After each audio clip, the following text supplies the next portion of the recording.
کرده. آره گریه کن، فقط همینو بلدی. به خاطر رفتار بد تو مجبورم بیرون ول بگردم. داداش سلمان چی داری میگی؟ چرا اومدی اینجا؟ میگم چرا اومدی اینجا؟ این چیه؟ چت شده داداش سلمان؟ سلمان شیرینی آورده که تولد دخترمون رو تبریک بگی. تبریک؟ اون بچه بدشگونه برامون.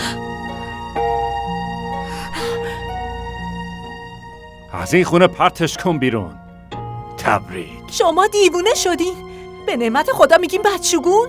نه خیر دیوونه نشدم، اما شماها نقشه کشیدین که منو روانی کنین. همه چیو میدونم. خوشتون میاد ببینین از درد به خودم میپیچم. خجالت نمیکشین؟ دلت میخواست شیرینی بیاری اینجا؟ بهمون تبریک بگی؟